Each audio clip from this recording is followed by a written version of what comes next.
September నెల 2026 సంవత్సరంలో మాస ఫలితాలు ద్వాదశ రాశి వారికి ఎలా ఉన్నాయో తెలుసుకునే ప్రయత్నం చేద్దాము.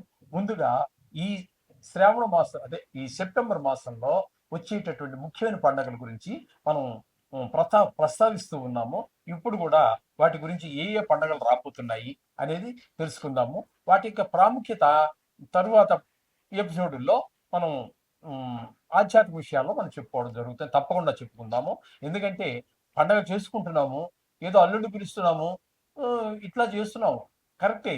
అసలు ఆ పండగ ఏంటి, దాని ప్రాముఖ్యత ఏంటి అనేటటువంటి తెలుసుకోవాల్సిన ఆవశ్యకత ఒక హిందువుగా తినడం మాత్రం మర్చిపోకుండా చేసుకుంటున్నాం. దానికి ఏమేమి పిండి వంటలు చేసుకోవాలని చెప్పారో అవన్నీ చేసుకుంటున్నాం, కమ్మగా తింటున్నాము. ఓకే, దాని గురించి ఏం కాదు. అయితే ఆ పండగ ఎందుకు చేసుకుంటున్నాం అనేది తెలియకుండా పండగలు అనేవి పిండి వంటలు చేసుకుని తినటానికి కాదు, ఆ పండగ యొక్క ప్రాముఖ్యత తెలుసుకోవడం కోసం మనం ఖచ్చితంగా వీడియో చేసుకుందాం. రైట్. ఇప్పుడు మీకు 3వ తారీఖు సెప్టెంబర్ శ్రీకృష్ణాష్టమి, అంటే శ్రీకృష్ణుడు పుట్టినటువంటి పర్వదినం. అలాగే 9వ తారీఖు మాస శివరాత్రి, అంటే ఈశ్వరుడికి అభిషేకం మనం ప్రతి నెలలోనూ చేసేటటువంటిది. ఓకే, ఒక రకంగా చెప్పాలి అంటే మహాశివరాత్రితో సమానమైనటువంటిది, దగ్గరగా సమానమైనటువంటిది. అటువంటి మాస శివరాత్రి ప్రతి నెలలో వస్తుంది. అది 9వ తారీఖు. ఇకపోతే సంవత్సరానికి ఒకసారి వచ్చి అఖిల మొత్తం భారతదేశం అంతా మాత్రమే కాకుండా అనేక దేశాలలో కూడా, హిందువులు ఉన్నటువంటి దేశాల్లో చేసుకుంటున్నటువంటి మహా పవిత్రమైన పండగ వినాయక చవితి. అది 14వ తారీఖు సెప్టెంబర్. అలాగే దాని మరుసటి రోజే ఋషి పంచమి. ఈ ఋషి పంచమి అనేటటువంటిది మనం అందరూ దాన్ని అసలు ఇంచుమించుగా ఎవరు జరుపుకోవట్లేదు. కానీ దానికి ఉన్నటువంటి ఇంపార్టెన్స్, దానికి ఉన్నటువంటి ప్రాముఖ్యత గురించి కూడా మనం నెక్స్ట్ ఎపిసోడ్లో చేసుకుందాం. అది ఆధ్యాత్మిక విషయాల్లో చేసుకుందాం. అలాగే 27వ తారీఖు నుంచి మహాలయ పక్షాలు. ఇది కూడా సంవత్సరంలో ఒక్క 15 రోజులు మాత్రం వస్తుంది. అంటే చనిపోయినటువంటి మన వంశంలో మన రక్త సంబంధీకులు, అనాది కాలం నుంచి వస్తున్నటువంటి మన దేవతలు ఎవరైతే ఉన్నారో వారి అందరికీ కూడా ఒక శాశ్వత పుణ్యలోకాలు ఉండాలి అనేటటువంటి ఉద్దేశంతో మనం వాళ్ళకి ఈ మహాలయ పక్షం అనేటటువంటిది జరుపుతూ ఉంటాము. నిజానికి నేనే ఉన్నానండి. నేను మా తండ్రి గారికి నా భార్యకి మాత్రమే నేను పెట్టడానికి అర్హుణ్ణి అవుతాను. మిగతా మా అన్నలు చేసుకోవడానికి, మా మేనమావలు, మా మేనత్తలు, అలాగే మా అమ్మ తరపు వాళ్ళు, వీళ్ళెవ్వరికీ చేయడానికి నాకు అర్హత లేదు. కానీ వాళ్ళ పిల్లలు చేసుకుంటారు. కానీ ఇటువంటి మహాలయ పక్షాల్లోనూ, పుష్కరాలలోనూ, కొన్ని పవిత్ర క్షేత్రాల్లోనూ వీళ్ళందరికీ పెట్టేటటువంటి సాంప్రదాయం మన హిందూ సాంప్రదాయంలో చెప్పబడింది. కాబట్టి అటువంటి మన పెద్దలందరికీ కూడా అందరినీ తలుచుకునే ఒక్క కృతజ్ఞత తెలియపరుచుకునేటటువంటి అవకాశం ఈ మహాలయ పక్షాల్లో మనకి వస్తుంది. ఇవన్నీ కూడా సెప్టెంబర్ నెలలో వచ్చేటటువంటి ఇంపార్టెంట్ పండుగలు. వీటి గురించి మనం సెపరేట్గా తప్పకుండా మనం వీటిలో చెప్పుకుందాం.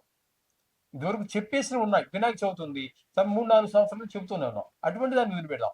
ఎప్పుడు మనం టచ్ చేయనటువంటివి, ఎప్పుడు ముట్టుకోనటువంటివి, ఎప్పుడు చెప్పనటువంటివి ఏవైతే ఉన్నాయో ఆ విషయాన్ని మనం తప్పకుండా ప్రస్తావిద్దాం. ఆ విషయాలు మీరు తెలుసుకుని తీరాలి.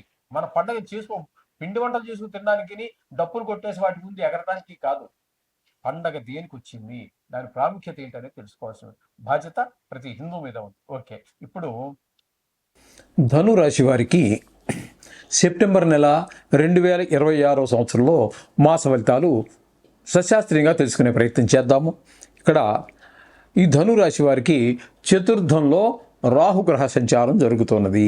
ఇది అంత శుభ ఫలితములను ఇవ్వజాలదు. చతుర్థ స్థానంలో ఉన్నప్పుడు తల్లిగారి ఆరోగ్య విషయంలో కానివ్వండి, లేకపోతే ఆవిడ ఆశీస్సులు మనం పొందలేకపోవటం కానివ్వండి, ఈ విధమైన పరిస్థితులు ఉంటాయి.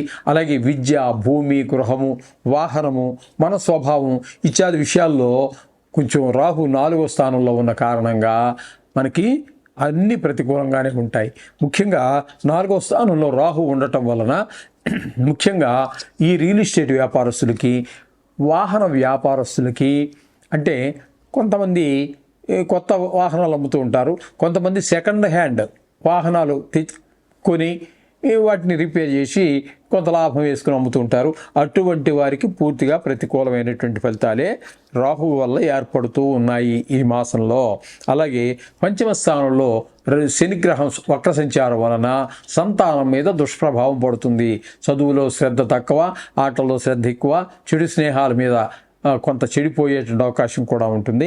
కాబట్టి వయసును బట్టి చూసుకోండి. మరి చిన్నపిల్లలకి అవి ఏమీ ఉండవు. అవసరమైతే వాళ్ళ మీద కాస్త మీరు ఒక కన్ను వేసి అవసరమైన చోట తగిన చర్య కూడా తీసుకోవాల్సి ఉంటుంది.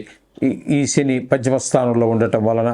ఇకపోతే అష్టమ స్థానంలో కుజుడు 18 రోజులు, భాగ్యస్థానంలో 12 రోజులు సంచారం చేస్తున్నారు. ఇక్కడ అష్టమ స్థానంలో ఉన్నప్పుడు పెద్ద దుఃఖ వార్తలు వినటం లాంటివన్నీ జరుగుతూ ఉంటాయి. కొన్ని పరాభవాలు, అవమానాలు జరుగుతాయి. 9వ స్థానం దగ్గరికి వచ్చేటప్పటికి తండ్రి గారి ఆరోగ్య విషయంలో కొంచెం ప్రత్యేకమైన శ్రద్ధ తీసుకోవాల్సి ఉంటుంది. ఆయన కోపం రాకుండా చూసుకోండి. ఆయనకి బీపీ, షుగర్లు అలాంటివన్నీ ఒకసారి చూసుకుంటూ ఉండండి. అలాగే ఇక్కడ గుడులు, గోపురాలకి ఏమైనా వెళితే కూడా కొంచెము అక్కడ మీకు ఇబ్బందులు ఎదురు పడేటువంటి అవకాశం ఉంటుంది. కాబట్టి ఈ 12 రోజులు అంటే 19వ తారీఖు నుంచి 19, 20 నుంచి ఈ నెలాఖరు వరకు 30వ తారీఖు వరకు కాస్త ఈ ఏదైనా ఆల్రెడీ మీరు ప్లాన్ చేసుకొని ఒక ప్రణాళిక ఏర్పరచుకొని టికెట్లు కొంటే మనం ఏం చేయలేము. సరే, అట్లాంటి మీరు ఆ ప్లాన్ వేసుకున్నారు కానీ ఇంకా టికెట్ కొనడం అవి జరగకపోతే ఈ 12 రోజులు కాకుండా ప్లాన్ చేసుకోండి. తర్వాత ఎప్పుడు దాని ద్వారా ఇవి వచ్చేటటువంటి అదే మరి సూచితం శాస్త్రం అన్నారు, జ్యోతిషం సూచించారు. మనకు అక్కడ కొంచెం ఇబ్బందులు ఎదుర్పడుతున్నాయని చెప్పి మరి కుజుడు చెప్తున్నాడు. కాబట్టి అప్పుడు మీరేం చేయాలి, దాన్ని ముందుకు మార్చుకోవటమో లేకపోతే వెనక్కి మార్చుకోవటమో చేయవచ్చు అన్నమాట. అది విషయం ఈ విధంగా ఉంటుంది. ఇకపోతే 9వ స్థానంలో గురువు యొక్క సంచారం జరుగుతోందండి. ఇది మాత్రం అద్భుతమైనటువంటి ఫలితాన్ని ఇస్తుంది భాగ్యస్థానంలో ఉన్నవారికి. ఇక్కడ వివాహం చేసుకోవాలి అనుకునేటటువంటి వారికి ఇక్కడ మీకు వివాహం కుదరటం కానీ లేకపోతే పెళ్లి జరగటం కానీ జరిగే అవకాశం ఒకటి స్పష్టంగా గోచరిస్తూ ఉన్నది 9వ స్థానంలో ఉండటం వల్ల. అలాగే భాగ్యం, అన్ని రకాల భాగ్యాలు కూడా మీకు సంక్రమించే అవకాశం అంతా మనకి 9వ స్థానంలో ఉండటం వల్ల అది కూడా విశేష దృష్టి అన్నిటికంటే లాస్ట్లో ఉంది. కాబట్టి దీనికి మిగతా పంచమ దృష్టి కన్నా సప్తమ దృష్టి కంటే కూడా చాలా బలీయమైనటువంటిది. అందులోకి ఇక్కడ ఉచ్చస్థాన ప్రభావం ఏం ఉండదు, కానీ 9వ స్థాన ప్రభావం మాత్రం అంత గట్టిగా గొప్పగా ఉంటుంది ఇక్కడ.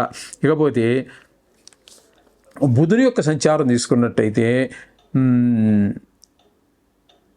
దశమ స్థానంలో ఒక 7 రోజులు, 11వ స్థానంలో అంటే ఏకాదశి స్థానంలో 23 రోజులు, దశమ స్థానంలోనూ ఏకాదశి స్థానంలోనూ కూడా వృత్తిపరమైన, ఆర్థికపరమైనటువంటి అనేక అంశాలు మీకు కలిసి వస్తాయి. బుధుడు అంత చక్కగా మీకు నెలంతా కూడా ఆయన మీకు ఉపయోగకరంగా ఉన్నారు. ఎవరు? బుధ భగవానుడు. ఇక రవిని కనుక మనం తీసుకున్నట్టయితే దశమ స్థానంలో, ఏకాదశి స్థానంలో సంచారం చేస్తున్నారు. ఇక్కడ దశమ స్థానంలో ఉన్నప్పుడు ఉద్యోగార్థులు ఎవరైతే ఉన్నారో, అది గవర్నమెంట్ ఉద్యోగం కావచ్చు, ప్రైవేట్ ఉద్యోగం కావచ్చు, లేకపోతే ఏదైనా కావచ్చు, ఒక వృత్తి ఏదో ఎంచుకోవాలనుకున్న వాళ్ళకి చాలా ఉపయోగకరంగా ఉంటుంది. 17వ తారీఖు వరకు రవి ఆ స్థానంలో ఉండటం వల్ల, దశమ స్థానంలో ఉండటం వలన. అలాగే 11వ స్థానంలోకి వచ్చిన దగ్గర నుంచి ఆర్థికపరమైన ఏ వృత్తి అయితే మీరు స్వీకరిస్తున్నారో ఆ వృత్తి ద్వారా వచ్చేటటువంటి ఫలితాన్ని ఇక్కడ రవి 13 రోజుల పాటు ఇక్కడ ఏకాదశి స్థానంలో ఉన్నప్పుడు ఆ ఫలితాన్ని కూడా మీరు అనుభవంలోకి వస్తుంది. ఎంచేత రవి కూడా పూర్తిగా మీకు నెలంతా అనుకూలురే. ఇక బుధుడి గురించి మనం చెప్పేసుకున్నాము. శుక్రుడు గురించి చెప్పుకోవాలి. శుక్రుడు 11వ స్థానంలో 2 రోజులు, వ్యయస్థానంలో 28 రోజులు. వ్యయస్థానంలో కూడా శుభ ఫలితాలు ఇచ్చేటటువంటి ఏకైక శుభగ్రహం ఏదైనా ఉందంటే అది శుక్రుడే. కాబట్టి ఇక్కడ మీకు ఈ వృశ్చిక రాశి వారికి శుక్రుడు కూడా పూర్తిగా నెలంతా మీకు శుభప్రదమైనటువంటి ఫలితాలు ఇస్తూ ఉన్నారు. అంచేత మీరు ఏకాదశి స్థానంలో కూడా ఉన్న కారణంగా మీరు షేర్ మార్కెట్లో పెట్టుబడి పెట్టేటటువంటి వారు, ఈ కళల్ని ఆధారంగా చేసుకుని జీవితాన్ని గడిపించేటటువంటి డ్రామా యాక్టర్లు, సినిమా నటులు, మన యూట్యూబ్, ఈ టీవీ రంగాలకు సంబంధించినటువంటి వారు, ఇంకా పల్లెటూరులో అనేక రకాలైనటువంటి కళాఖండాలు ఉంటాయి. చిత్రలేఖకులు కావచ్చు, శిల్పులు కావచ్చు, ఏ విధమైనటువంటి కళలను ఆధారంగా చేసుకొని జీవిస్తున్న వారందరికీ కూడా శుక్రుడు అత్యంత శుభప్రదమైనటువంటి ఫలితాలని ఇస్తూ ఉన్నారు ఈ సెప్టెంబర్ నెలలో ఈ వృశ్చిక రాశి వారికి. కాబట్టి ఈ విధమైన ఫలితాలన్నీ వీళ్ళకి చాలా స్పష్టంగా గోచరిస్తూ ఉన్నాయి. మొత్తంగా చెప్పుకోవాలి అన్నట్టయితే ఈ వృశ్చిక రాశి వారికి గురువు నెలంతా శుభప్రదం అండి. బుధుడు నెలంతా, రవి నెలంతా, సూర్యుడు ఆరోగ్యం కూడా చాలా బాగుంటుంది, శుక్రుడు నెలంతా, 4 గ్రహాలు ఇందులో పాక్షికంగా ఉపయోగపడుతుంది అనేటటువంటిది ఏదీ లేదు ఇక్కడ. కాబట్టి అన్ని 4 గ్రహాలు కూడా పూర్తిగా నెలంతా మీకు శుభప్రదమైన ఫలితాలు ఉన్నాయి. చాలా బాగుందని చెప్పుకోవచ్చు, అందులో సందేహం లేదు. అంచేత మీరు ఏదైనా కొత్తగా ప్రాజెక్ట్ మొదలుపెట్టినా, లేదా ఇదివరకు చేస్తున్న దాన్ని మరింత డెవలప్ చేయాలని చెప్పేసి పెట్టుబడి పెట్టాలన్నా వెనక ఆడవలసినటువంటి పని లేదు. అది ఖచ్చితంగా విజయాన్ని సాధిస్తుంది. అదే మనకి, ఎందుకంటే ఈ దౌర్భాగ్యం కొన్ని వద్దనుకున్నప్పటికీ ఇంగ్లీష్ పదాలు పడిపోతున్నాయి. ప్రపంచం అలా మారిపోయింది. ఇక్కడికి వచ్చి నేను నిజానికి తెలుగు పండిట్, తెలుగు అంటే చాలా ఇష్టం, తెలుగు పదాలే పడేవి, కానీ ప్రపంచంలో నడవటం లేదు, తప్పట్లేదు బయట. అంచేత అప్పుడప్పుడు పడిపోతున్నాయి. క్లిక్ అవ్వడం అంటారు దాన్ని. మనం ఇందులో విజయం సాధిస్తామని మనం అంటున్నాం. అది ఓకే. అంచేత మీరు కొన్ని గ్రహాలు సహజం. ఇప్పుడు మనం చెప్పుకున్నవి 8 గ్రహాలు, 8 గ్రహాల్లో అన్ని శుభగ్రహాలు, 4 గ్రహాలు పూర్తి నెలంతా ఉన్నాయి. కాబట్టి పాక్షికం మాట లేదు. కాబట్టి చాలా బాగుందని చెప్పుకోవచ్చు. కొన్ని గ్రహాలు ఖచ్చితంగా సాక్షాత్తు భగవంతుడే మానవుడుగా పుట్టితే, ఒక రాముడిని తీసుకోండి, కృష్ణుని తీసుకోండి, కష్టాలు పడకుండా ఎవరూ లేరు. కాబట్టి కొన్ని గ్రహాలు ప్రతికూలంగా ఉంటాయి, ఉండి తీరతాయి, ఉంటాయి అంతే. అంచేత వాటికి మనం జపాలు అవి చేసుకోవటం ద్వారా, వారిని ప్రార్థించడం ద్వారా వాటి యొక్క తీవ్రత పూర్తిగా తీసేస్తావా లేదా అనేది దానికి వేరే సబ్జెక్టు. దృఢ కర్మలు, అదృఢ కర్మలు అని ఉంటుంటాయి. వాటిని బట్టి తర్వాత మాట్లాడచ్చు.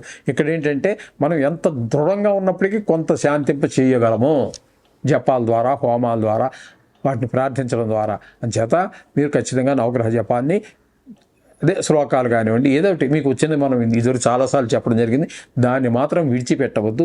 వీలుంటే ఇంకా ఎక్కువ ఇబ్బందుల్లో ఉన్నవాళ్ళు నవగ్రహాల చుట్టూ తిరగటం, 4 నవధాన్యాలు తీసుకొని రోజు ఇన్ని నవగ్రహాల పాదాల దగ్గర వేసుకుంటూ వెళ్ళిపోతే కూడా సరిపోతుంది.